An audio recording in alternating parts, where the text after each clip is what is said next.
نحمده ونصلي ونسلم على سيدنا ومولانا محمد رسوله النبي الأمين المكين الحنين الرؤوف الرحيم. أما بعد فأعوذ بالله من الشيطان الرجيم. بسم الله الرحمن الرحيم.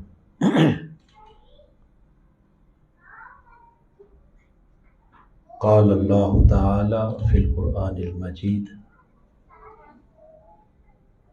يولج الليل في النهار ويولج النهار في الليل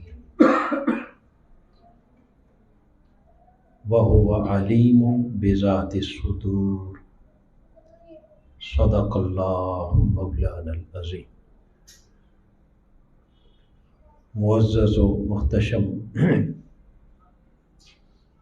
حاضرین و سامعین، اللہ رب العزت کا بے حد شکر ہے جس کی توفیق خاص سے آج ہم سلسلہ وار ماہانہ درس عرفان القرآن کی اس بڑی ہی مقدس، مبارک اور پاکیزہ مجلس میں حاضر ہیں۔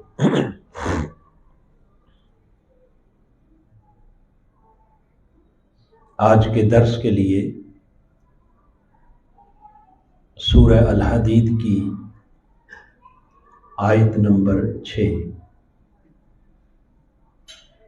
جو میں نے ابھی آپ کے سامنے تلاوت کی ہے، اس میں خالق کائنات نے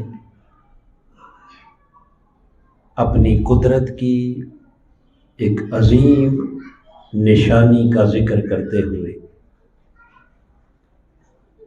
اور اپنی الوہیت کا تعارف کرواتے ہوئے یوں ارشاد فرمایا: یولج اللیل فی النہار. وہی ذات برحق ہے جو رات کو دن میں داخل فرماتا ہے، وَيُولِجُ النَّهَارَ فِي اللَّيْلِ، اور دن کو رات میں داخل فرماتا ہے۔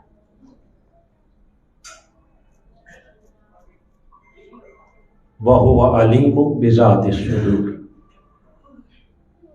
اور آگے فرمایا وہی ذات برحق ہے جو تمہارے دلوں میں چھپی ہوئی حقیقتوں کو اچھی طرح جانتا ہے۔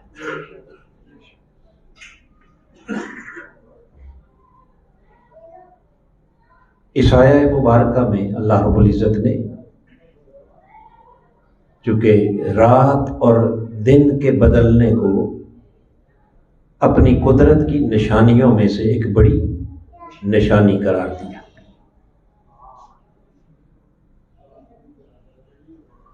اور یوں سورہ القصص کے اندر رب کائنات نے فرمایا اگر یہ رات اور دن نہ ہوتے، ان جعل اللہ علیکم اللیل سرمدا الی یوم القیامہ من الہ غیر اللہ یأتیکم بضیاء. فرمایا اگر خالق کائنات قیامت تک ہمیشہ تمہارے اوپر دائمی رات طاری کر دیتا اور دن کا اجالا نہ ہوتا، من الہ غیر اللہ، ذرا سوچو اللہ کے سوا کون ہے معبود جو تمہیں دن کی روشنی لا کے دے دے۔ اور پھر آگے فرمایا ان جعل اللہ علیکم النہار سرمدا الی یوم القیامہ،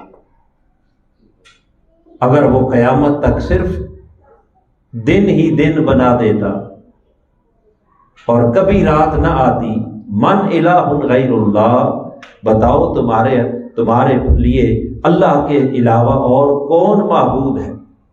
من یاتیکم باللیل، جو تمہیں رات کا اندھیرا لا کے دے۔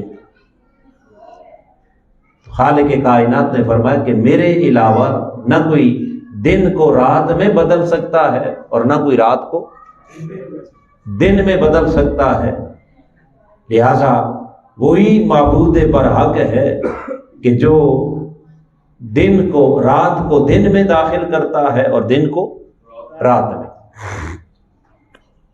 اب یہاں بنیادی طور پر تو ذکر ہو رہا ہے دن اور رات کا، مگر جو خاص بات قابل دھیان اور قابل توجہ ہے وہ یہ کہ اللہ پاک نے دن اور رات کی تخلیق کا ذکر نہیں کیا۔ چاہتا تو یوں بھی کہہ دیتا خالق اللیل والنہار، وہی رب ہے جس نے رات بنائی اور جس نے دن بنایا، مگر اس نے رات اور دن کے سمپل بنانے کا ذکر نہیں کیا، بلکہ خاص لفظ استعمال کیا، فرمایا یولج اللیل۔ اور یہ ایک مقام نہیں، قرآن مجید کی 7 سورتوں میں اللہ پاک نے دن اور رات کا ذکر کیا۔ کتنے مقامات پر؟ بولیے۔ اور 7 مقامات پر یہی لفظ ہیں، یولج اللیل فی النہار ویولج النہار فی اللیل، رات کو دن میں داخل کرنا اور دن کو، بولیے۔ تو یہ جو داخل کرنے سے مراد کیا ہے؟ یہاں لفظ خاص جو استعمال ہوا نا یولج، جس کا مادہ اشتقاق ہے ایلاج، اولج یولج ایلاج، جس کا حقیقی معنی ہے کسی ایک وجود کو دوسرے وجود میں آہستہ آہستہ حکمت کے ساتھ داخل کرنا، آہستہ آہستہ، بولیے، حکمت کے ساتھ کسی شے کو دوسری شے میں، بولیے، داخل کرنا۔ اب اس لفظ یولج کے پیچھے اللہ پاک کی قدرتوں میں سے ایک بڑی قدرت اور اس کی حکمتوں میں سے ایک بڑی حکمت کار فرما ہے، اور وہ یہ کہ اس نے فرمایا میں رات بھی بناتا ہوں دن بھی بناتا ہوں، مگر ذرا میری حکمت کاملہ تو دیکھو کہ میں نے کبھی اچانک نہ دن سے رات بنایا اور نہ ہی رات سے دن بنایا۔ جب بھی بناتا ہوں تو یولج، ایک کو آہستہ آہستہ دوسرے میں داخل کرتا چلا جاتا ہوں۔ کیسے؟ اب پہلے ذکر آیا ہے رات کو دن میں داخل کرنے کا، تو رات کو دن میں داخل کرنے کا مطلب کیا ہوا کہ رات کا وجود آہستہ آہستہ گھٹتا جا رہا ہے اور دن کا وجود، رات ختم ہوتی جا رہی ہے اور دن کا اجالا پھیلتا چلا جا رہا ہے۔ رات کا دن میں داخل ہونا یعنی میں آہستہ آہستہ رات کو لے جاتا ہوں اور آہستہ آہستہ دن کو لے آتا ہوں۔ کیسے؟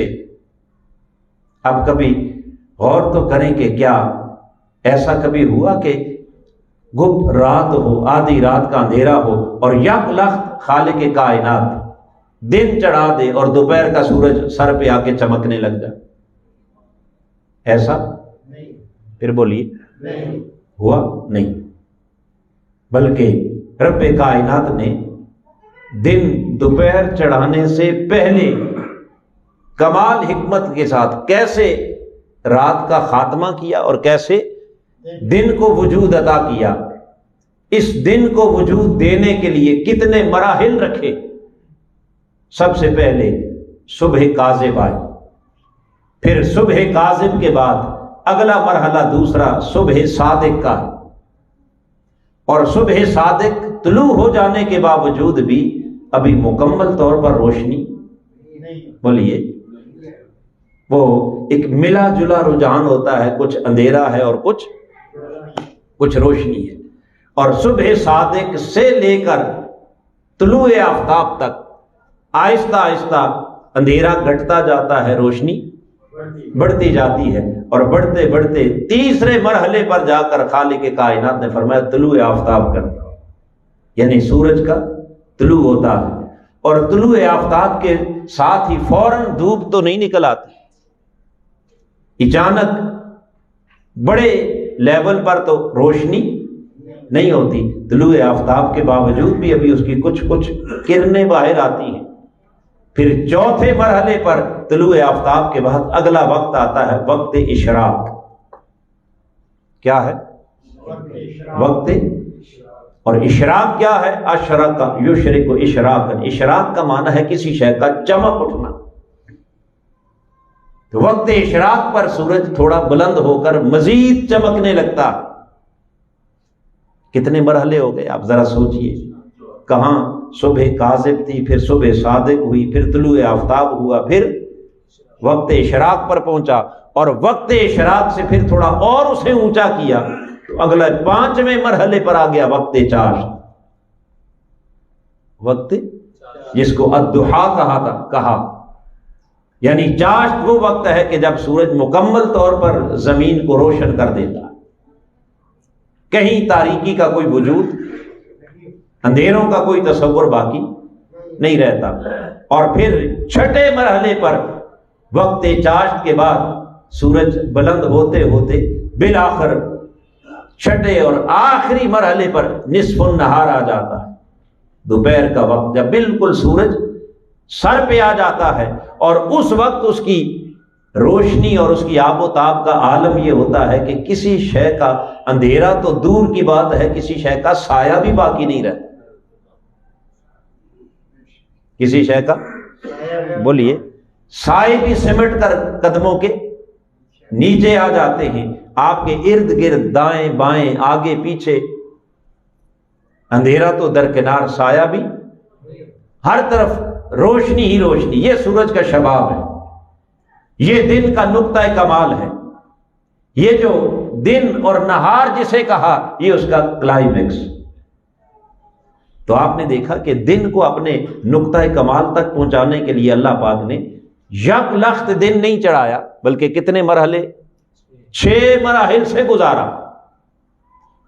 یہ ہے یولج اللیل فی النہار کا معنی، کہ آہستہ آہستہ دیکھو ہم نے کس طرح رات کو دن میں داخل کیا، اور رات کے اندھیرے کو کم کرتے گئے، دن کی روشنی بڑھتی چلی گئی۔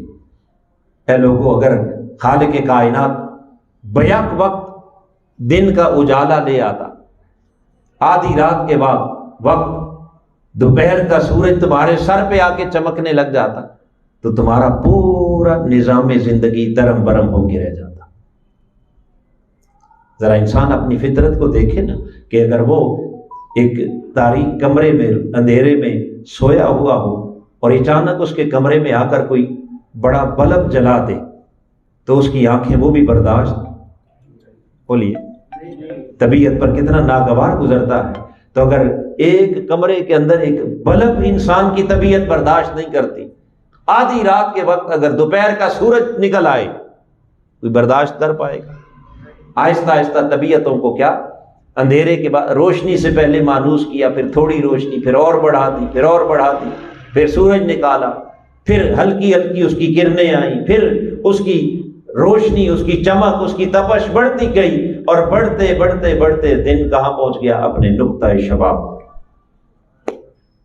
یہ ہے اس کی حکمت بالغہ، اور یہ ہے اس کی قدرت کاملہ، کہ دیکھو میں نے دن بنایا مگر کس حکمت کے ساتھ بنایا۔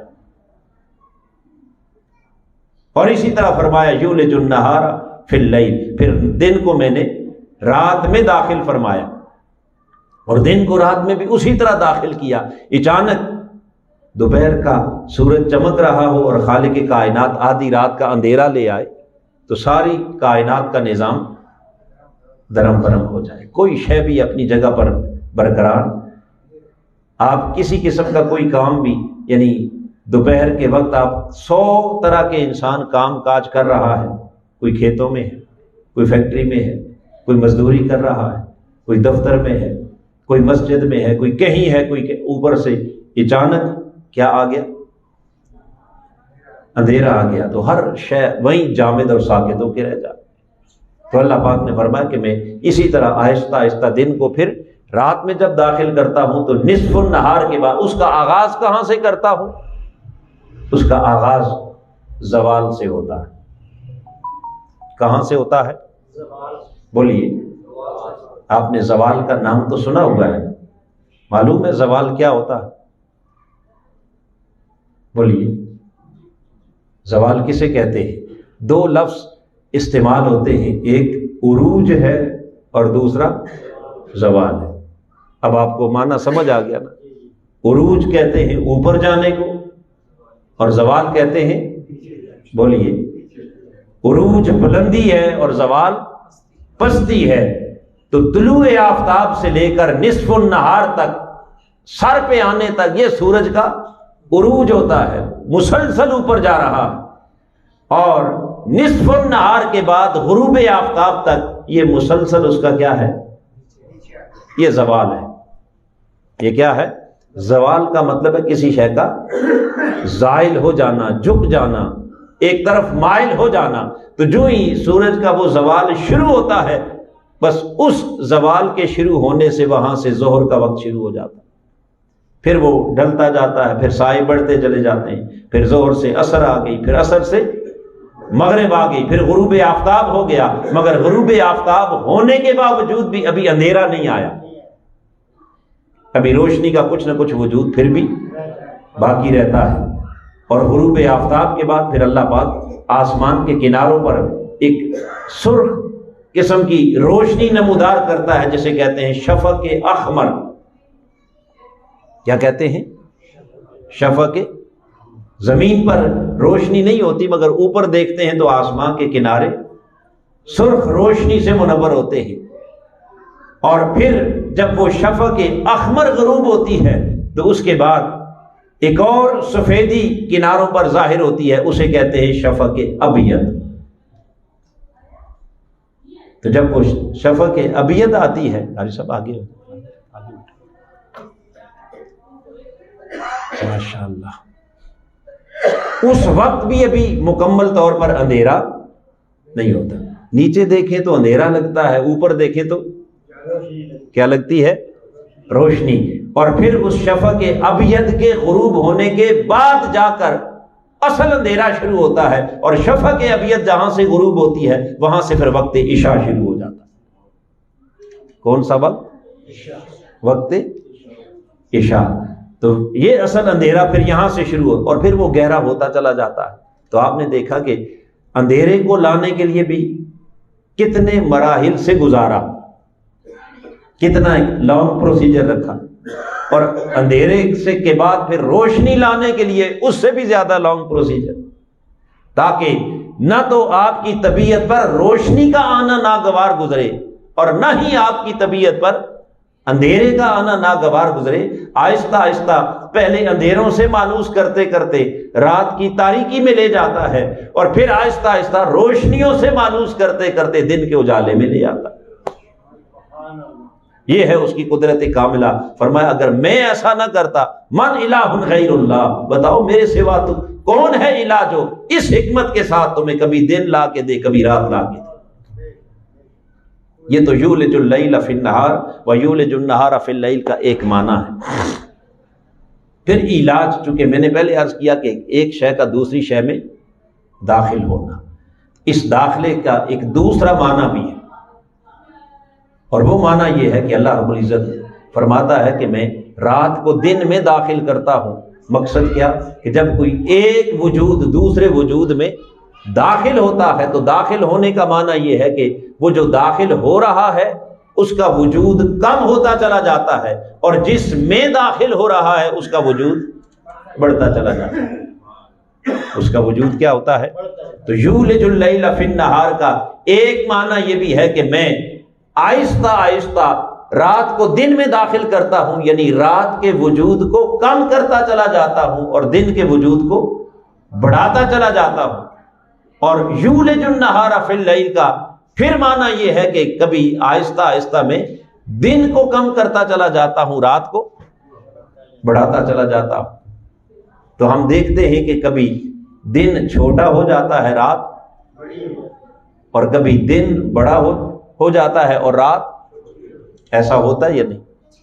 مگر یہاں پھر لفظ وہی ہے، یولج اللیل، آہستہ آہستہ ایک وجود کو دوسرے میں داخل کرنا. ایسا نہیں کہ ایک دن 12 گھنٹے کا ہو، اگلا دن 14 گھنٹے کا ہو جائے، اگلا دن 16 گھنٹے کا ہو جائے. ایک رات 10 گھنٹے کی تھی، دوسری رات آگے 12 گھنٹے کی بنا دی، تیسری 14 گھنٹے کی بنا دی. ایسا وہی ہوتا ہے. پریکٹیکلی ہم دیکھتے ہیں کہ دن کبھی 12 گھنٹے کا بھی ہوتا ہے، کبھی 14 کا بھی ہوتا ہے، اور کبھی 16 کا بھی ہو جاتا ہے. ہوتا ہے یا نہیں؟ اسی طرح رات کبھی 8 گھنٹے پر ہوتی ہے، کبھی 9 کی ہوتی ہے، کبھی 10 کی ہوتی ہے، کبھی 12 گھنٹوں کی بھی ہوتی ہے. مگر اچانک نہ رات بڑی ہوتی ہے نہ دن چھوٹا ہوتا ہے، نہ رات چھوٹی ہوتی ہے نہ دن بڑا ہوتا ہے، بلکہ آہستہ آہستہ ایک کا وجود اللہ کم کرتا جاتا ہے، دوسرے کا وجود بولیے بڑھاتا چلا جاتا ہے. یہ ہے رات کا دن میں داخل ہونا اور دن کا رات میں داخل ہونا. اور ایسا کیوں کرتا ہے؟ کبھی رات گھٹا دی، کبھی دن گھٹا دیا، کبھی رات بڑھا دی، کبھی دن بڑھا دیا. ایسا کرنے کی ضرورت کیوں پیش آئی؟ باری تعالیٰ اگر تو نے دن اور رات کا وجود بنانا ہی تھا تو اب ٹوٹل 24 گھنٹے ہیں، تو 24 گھنٹوں کو 2 حصوں میں تقسیم کرتا، 12 گھنٹے دن ہوتا، 12 گھنٹے رات ہوتی. بڑا سیدھا سیدھا نظام، نہ گھٹانے کی ضرورت، نہ بولیے نہ بڑھانے کی ضرورت. تو یہ تو بڑا سادہ نظام ہوتا، مگر اللہ نے ایسا نہیں رکھا. کبھی ایک کو کم کرتا ہے، دوسرے کو بڑھا دیتا ہے، پھر دوسرے کو کم کرتا ہے، پہلے کو بڑھا دیتا ہے. اس کی وجہ، اس کی حکمت اگلے حصے میں اللہ نے بیان کی. فرمایا ہوا علیم بذات الصدور، رب نے فرمایا میں تمہارے دلوں کے اندر چھپے ہوئے رازوں کو بھی جانتا ہوں، تمہارے اندر اٹھنے والی خواہشات کو، آرزوؤں کو، اور تمہارے من میں چھپے ہوئے ارادوں کو بھی جانتا ہوں. کیسے؟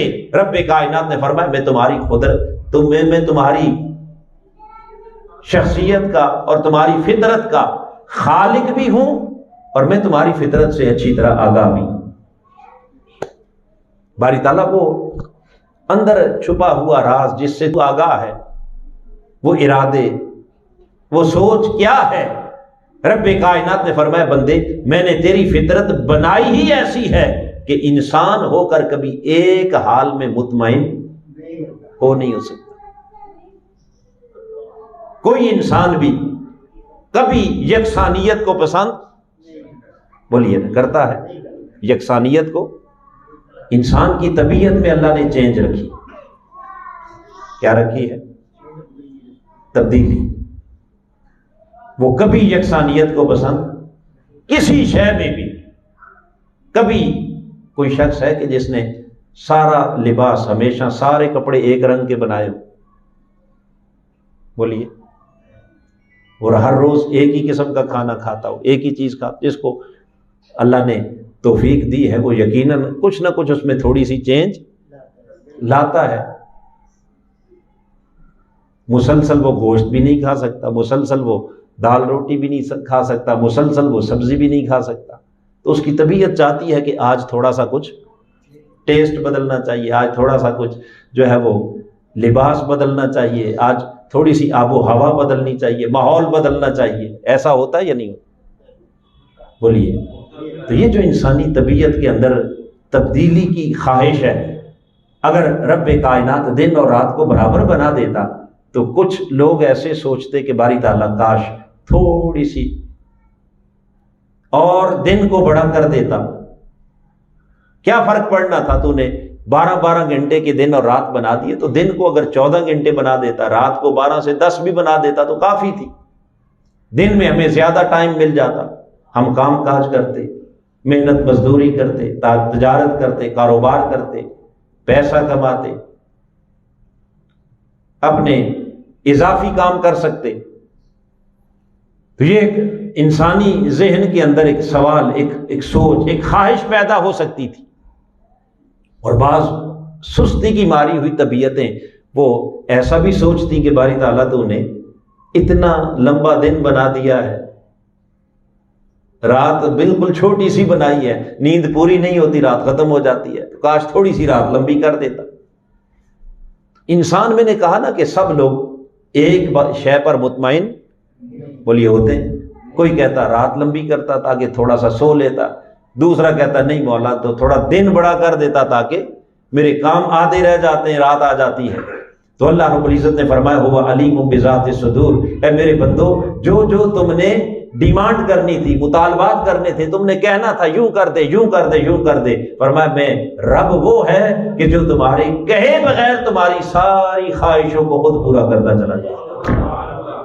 میں نے سال کا سرکل ہی ایسا بنا دیا کہ تھوڑا تھوڑا کر کے کبھی رات گھٹاتا چلا جاتا ہوں، دن بڑھاتا چلا جاتا ہوں تاکہ یہ خواہش بھی پوری کر دو، اور دوسرے 6 مہینے کا سرکل ایسا بنایا ہے کہ میں دن کو گھٹاتا چلا جاتا ہوں اور رات کو بڑھاتا چلا جاتا ہوں تاکہ تمہاری یہ حسرت بھی باقی نہ رہے۔ لہذا رب کائنات نے اپنا سسٹم اتنا پرفیکٹ بنایا ہے کہ اس کے اندر کسی قسم کے نقص کی کوئی گنجائش، کوئی کمی کا تو تصور نہیں ہے، نقص تو نکال کوئی نہیں سکتا، ہاں اسے مزید امپروو کرنے کے لیے، اسے بہتر کرنے کے لیے کوئی سجیشن بھی نہیں دے سکتا کہ یار باری تعالیٰ یوں نہیں یوں کر لیتا۔ فرمایا جس کام کے اندر امپروومنٹ ہو سکتی ہو، جس کام کے اندر بہتری کی گنجائش ہو سکتی ہو، وہ کام بندے کا کام ہو سکتا ہے۔ خالق اور مالک کی ذات وہ ہے کہ اس نے جو کیا اتنا پرفیکٹ کیا کہ اس سے آگے انسان کوئی اس سے بہتر رائے بھی۔ اب آپ سوچ لینا کہ اگر برابر ہوتا تو کتنی آراء ہوتی، کوئی کہتا ہے نہیں یہ ایسے نہیں ایسے ہوتا ہے، یوں نہیں یوں ہو جاتا، اس نے کہا میں نے گھڑی کا سارا وہ سرکل ایسے گھما دیا ہے کہ تم جو کہنا چاہو گے تمہارے کہنے سے پہلے میں وہ کرتا چلا جا رہا، وہ سب کچھ ہوتا چلا جا رہا، ہو رہا یا نہیں ہو رہا۔ یہ معنی ہے یولج اللیل فی النہار ویولج النہار فی اللیل۔ فرمایا لوگوں ہے کوئی اتنی کامل قدرت والا، پھر اسے چھوڑ کر تم کسی اور کے سامنے جھکو، پھر اسے چھوڑ کر تم کسی اور کے سامنے اپنی پیشانی زمین پر رکھو، پھر اسے چھوڑ کر تم کسی اور کی پوجا کرو، کسی اور کی اطاعت کرو، تو آؤ کیوں نہ اپنے اس خالق اور مالک کے سامنے جھک جائیں کہ جو ہمارے اندر پیدا ہونے والی خواہش کے اٹھنے سے بھی پہلے اس کی تسکین کا سارا اہتمام کر دیتا ہے، انتظام کر دیتا ہے۔ یہ ہے هو علیم بذات الصدور۔ اور پھر حاضرین محترم، اب یہ تو اس نے ایک نظام بنایا نا دن اور رات کا، اب اس نظام کے اندر پھر تھوڑا سا غور کریں کہ باری تعالیٰ یہ دن اور رات کا نظام بنانے کی ضرورت کیا تھی اور اس کی افادیت کیا ہے۔ اگر دن ہی ہوتا تو کیا فرق پڑتا، یا رات ہی ہوتی تو کیا فرق پڑتا؟ اس دن اور رات کو بدلنے کی حکمت کیا ہے؟ اس حکمت کو اللہ پاک نے قرآن مجید میں مختلف مقامات پر بیان کیا۔ سورہ نبا کے اندر رب کائنات نے فرمایا وَجَعَلْنَا اللَّيْلَ لِبَاسًا وَجَعَلْنَا النَّهَارَ مَعَاشًا۔ خالق کائنات نے فرمایا کہ اگر تمہارے ذہن میں خیال آئے کہ یہ رات اور دن کیوں بنائے گئے، اس کا جواب اللہ پاک نے دیا کہ ہم نے دن بنایا تمہارے کاروبار کے لیے۔ کس کے لیے بنایا؟ پھر بولیے وَجَعَلْنَا النَّهَارَ مَعَاشًا، معیشت مضبوط کرنے کے لیے، کسب معاش کے لیے، محنت مزدوری کرنے کے لیے، رزق تلاش کرنے کے لیے کیا بنایا؟ دن بنایا۔ اچھا دن تو بن گیا کس کے لیے؟ کسب معاش کے لیے۔ رات کیوں بنائی؟ اونچا بولیے اور اونچا بولیے، آرام کرنے کے لیے۔ اب جو رات کی بات آئی تو یہاں خالق کائنات اگر تو رات کا مقصد صرف سونا ہوتا، کیا ہوتا؟ صرف کیا ہوتا؟ سونا ہی ہوتا تو جیسے فرمایا وَجَعَلْنَا النَّهَارَ مَعَاشًا، اسی طرح فرماتا وَجَعَلْنَا اللَّيْلَ نِيَامًا۔ نوم کہتے ہیں نیند کو، سونے کو، کہ رات سونے کے لیے بنائی اور دن کاروبار کے لیے بنایا۔ مگر اللہ رب العزت نے ایسا نہیں کہا۔ ہاں پچھلی آیت کریمہ میں اتنا کہا وَجَعَلْنَا نَوْمَكُمْ سُبَاتًا، کہ نیند کو ہم نے تمہارے لیے ذریعہ راحت بنایا، نیند کو آرام کا ذریعہ بنایا ہے۔ مگر رات کو صرف نیند کے لیے نہیں بنایا. دن کا مقصد تو واضح کر دیا کہ دن بنایا تمہارے کسب معاش کے لیے، مگر رہ گئی رات تو رات کے لیے اتنا کہہ دیا وَجَعَلْنَا اللَّيْلَ لِبَاسًا، رات کو ہم نے تمہارے لیے پردہ بنایا. کیا بنایا؟ بولیے. تو قرآن مجید کے ایک لفظ میں اگر غور کریں تو خالق کائنات نے رات کو نیند سے خاص نہیں کیا، بلکہ صرف ایک جملہ بولا وَجَعَلْنَا اللَّيْلَ لِبَاسًا، رات کو ہم نے لباس پردہ پوش بنایا، دن کاروبار کے لیے بنایا. تو باری تعالیٰ اسے سیدھا نیند کے لیے کیوں نہیں کہا، کے ساتھ خاص کیوں نہیں کیا؟ محض پردہ کہنے کی حکمت. رب کائنات نے فرمایا لوگوں پردہ بنایا اس لیے تاکہ اس رات کے پردے میں رہ کر اگر چاہو تو اپنے جسم کی راحت کو بھی تلاش کر سکو، اور کوئی چاہے تو اسی رات کے پردے میں رہ کر اپنی روح کی راحت بھی تلاش کر سکے. تمہاری جسمانی راحت کا سامان بھی اسی رات کے پردے، اور کوئی روح کی راحت کا متلاشی ہو تو اسے بھی دشواری پیش نہ آئے. کیسے؟ اب جسم کی راحت کس میں رکھی؟ وَجَعَلْنَا نَوْمَكُمْ سُبَاتًا، جسم کی راحت رکھی نیند میں. جسم کی راحت کس میں رکھی؟ بولیے. نیند میں رکھی، تاکہ اسی رات کے پردے میں اگر سونا چاہو تو تمہاری نیند میں کوئی ڈسٹربنس نہ ہو، تمہاری نیند میں کسی قسم کی کوئی رکاوٹ، آسانی کے ساتھ سو کر اپنے جسم کو راحت دے سکو. اور خالی سونے کے ساتھ خاص اس لیے نہیں کیا کہ اگر اسی رات کے اندر اگر تم اپنے روح کی راحت کو تلاش کرنا چاہو تو خالق کائنات نے فرمایا کہ تمہاری روحانی راحت کے لیے بھی ہم نے لباس پردہ گرا دیا، تاکہ غیر الگ ہو جائیں، اور جو میرے اپنے خاص بندے ہیں وہ رات کی ان تنہائیوں میں اپنے خالق اور مالک سے ملاقات کر سکیں، اپنے مولا سے کیا کر سکیں. اور وہ ملاقات کیا ہے؟ صحیح بخاری کو اٹھا لیں، آقا علیہ السلام نے فرمایا یتنزل تبارک و تعالی فی کل لیلۃ الی السماء الدنیا حین یبکی آخر ثلث اللیل. حضور علیہ السلام نے فرمایا کہ ہر رات جب رات کے 2 حصے گزر جاتے ہیں اور آخری تیسرا پہر 1/3 باقی رہ جاتا ہے تو خالق کائنات اپنی شان کے لائق عرش معلیٰ سے آسمان دنیا پر آ کر جلوہ گر ہو جاتا ہے. کہاں؟ عرش معلیٰ سے کہاں آ جاتا ہے؟ آسمان. اب یہ آسمان جو ہمیں دکھائی دے رہا ہے آسمان دنیا، یہ کہاں اور اللہ کا عرش کہاں؟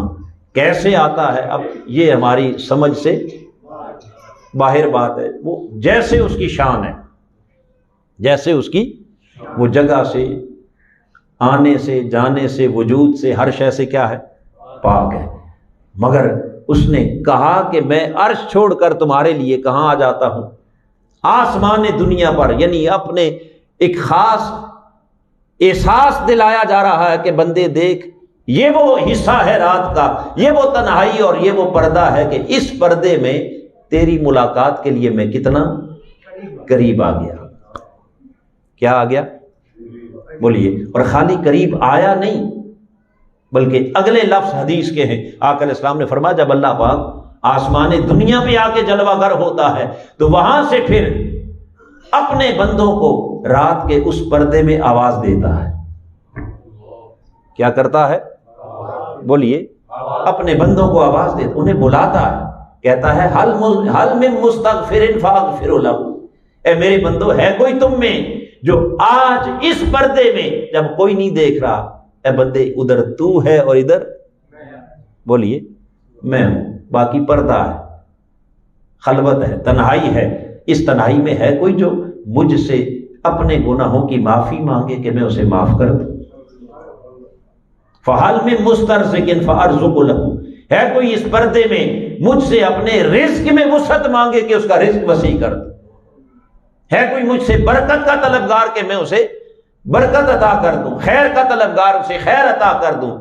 یعنی رات کی اس تنہائی میں خالق کائنات اپنے بندوں کو آواز دیتا ہے کہ بندے دیکھو تمہاری خاطر میں عرش چھوڑ کر آسمان دنیا پہ آ گیا ہوں، اگر میری ملاقات کا خواہش مند ہے تو رات کی اس تنہائی میں جب ہر کوئی آرام کی نیند سو رہا ہے اور ہر کوئی اس رات کے پردے میں چلا گیا، کوئی دیکھنے والا نہیں، اس تنہائی میں اگر میں عرش چھوڑ کر آسمان دنیا پہ آ کے جلوہ گر ہوا ہوں تو تیرے لیے میرا حکم یہ ہے کہ بندے ملنا چاہتا ہے تو بستر چھوڑ کر مصلی تک آ، کہاں تک آ جا؟ بولیے، یہ ہے عرش سے آسمان دنیا سے آ کر اپنے بندوں کو آواز دینا۔ اور اس آواز کو حضرت بابا فرید نے کہا اٹھ فریدا ستیا، اس کا ترجمہ کیا کیا؟ اٹھ فریدا ستیا تے جھاڑو دے مسیت، تو ستا رب جاگدا تیرا، تیری ڈاڈے نال برید۔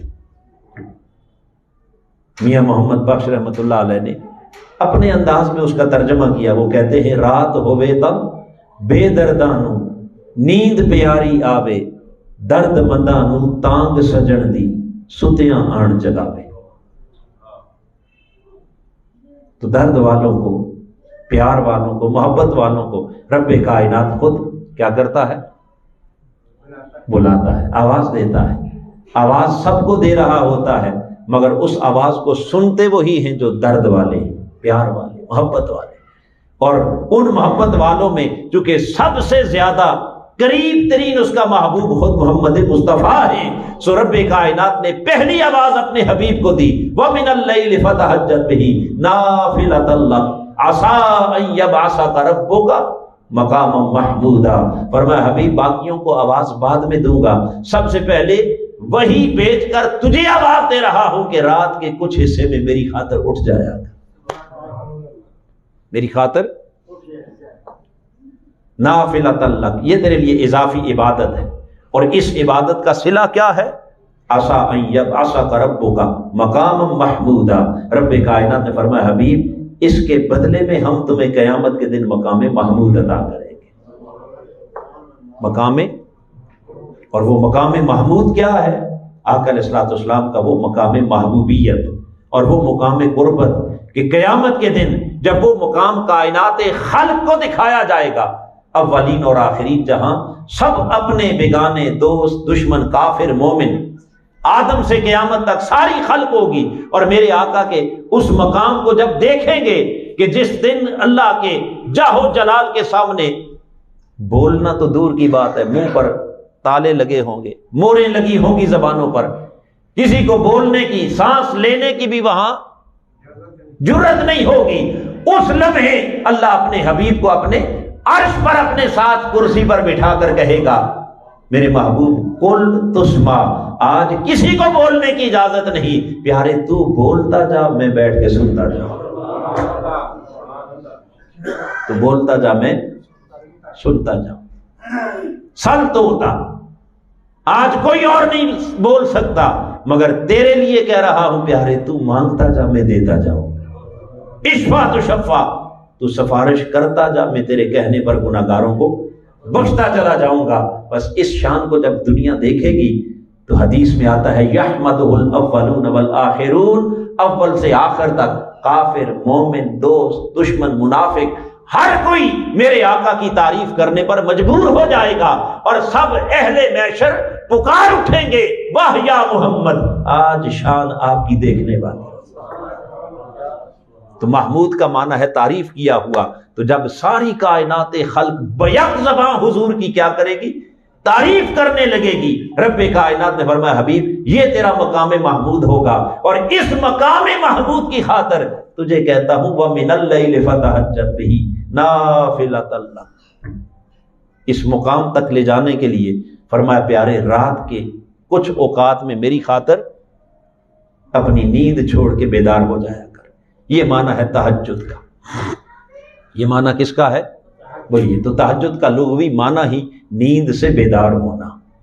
تو نیند سے اٹھ کر جب رات کی تاریکی میں، تنہائی میں نماز پڑھی جاتی ہے اسے کہتے ہیں نماز تہجد۔ اور آقا علیہ السلام نے فرمایا کہ فرائض کے بعد نفلی نمازوں میں صحیح مسلم کی حدیث حضور نے فرمایا سب سے افضل نوافل وہ تہجد کے نوافل ہیں، اس لیے کہ اس وقت بندہ خدا کے قریب ہوتا ہے، اور خدا پھر بولیے خدا بندے کے قریب ہوتا ہے، اور چونکہ اس وقت کوئی اور دوسرا دیکھنے والا، درمیان میں کسی قسم کا کوئی محل ہونے والا، کوئی رکاوٹ، تو اللہ پاک نے فرمایا یہ ہے رات کا وہ پردہ، وَجَعَلْنَا اللَّيْلَ لِبَاسًا، کہ ہم نے رات کو پردہ بنایا اس لیے تاکہ اس پردے کے اندر جسم کی راحت والے جسم کی راحت تلاش کریں، اور روح کی چاہت والے روح کی راحت کو تلاش کر سکیں۔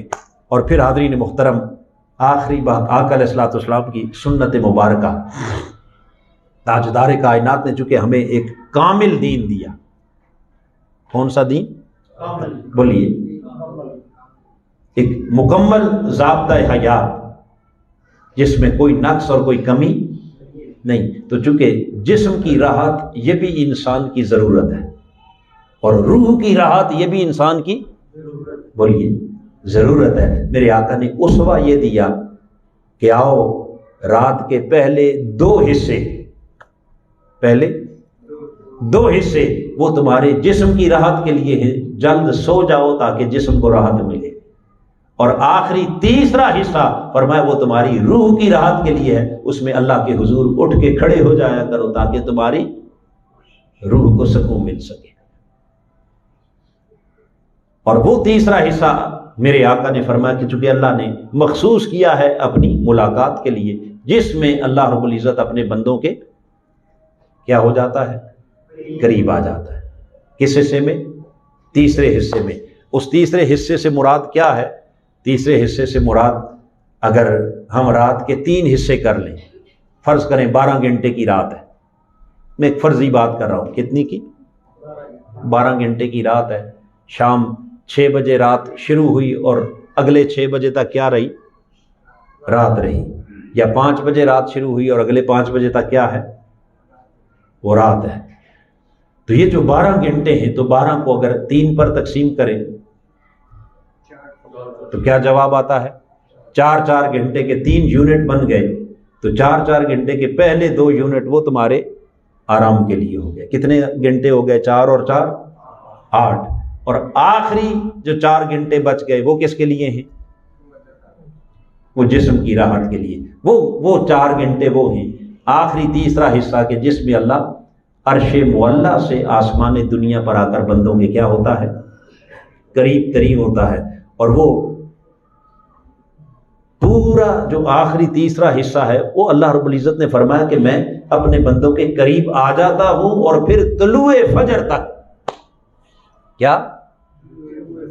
یعنی آخری وہ جو 4 گھنٹے ہیں، وہ پورے 4 گھنٹے رب کائنات فرماتا ہے میں تو آ جاتا ہوں، اور ان 4 گھنٹوں میں آپ کو جتنا وقت میسر ہو وہ 4 کے 4 گھنٹے اللہ کی عبادت میں گزار دیں، کوئی 4 میں سے 3 گزار دیں، 2 گزار دیں، 1 گزار دیں، آدھا گزار دیں، 20 منٹ گزار دیں، جتنا لمحہ جتنا وقت تمہیں میسر ہو، فرمایا میں تم سے دور نہیں ہوگا، تمہارے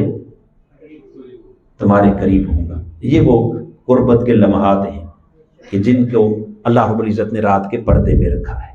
تو حاضرین محترم، یہ تو تھا کہ رات اور دن کے بنانے کی حکمت، کے رات پردہ بنایا اور دن کسب معاش کے لیے۔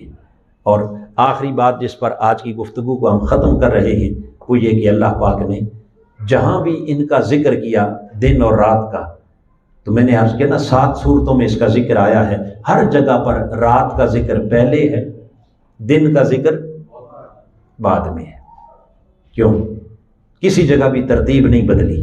اب اس کے پیچھے بھی کئی حکمتیں کار فرما ہیں، مگر اس وقت ڈیٹیل میں جانے کے بجائے میں صرف 2 جملوں میں بات ختم کرنا چاہ رہا ہوں، چونکہ آگے جو ہے دعا کے بعد پھر جو عصر کی نماز کا وقت بھی چونکہ اذانیں شروع ہو گئی ہیں، قریب آ گیا ہے، اور باقی حاجی صاحب کی طرف سے آپ لوگوں کے لیے جو لنگر ضیافت کا اہتمام ہوگا وہ بھی کرنا ہے۔ تو میں اپنی بات اس پر ختم کر رہا ہوں کہ رات کے بعد دن کیوں، رات پہلے کیوں؟ اصل میں خالق کائنات نے اپنے بندوں کو ایک پیغام دیا، چونکہ رات اندھیرا ہے اور دن کیا ہے؟ روشنی ہے۔ تو خالق کائنات پیغام یہ دینا چاہ رہا ہے کہ بندوں اندھیروں سے کبھی مایوس نہ ہونا، اندھیروں سے کبھی، چونکہ میرا نظام قدرت یہ ہے کہ میں ہر اندھیرے کے بعد کیا لاتا ہوں؟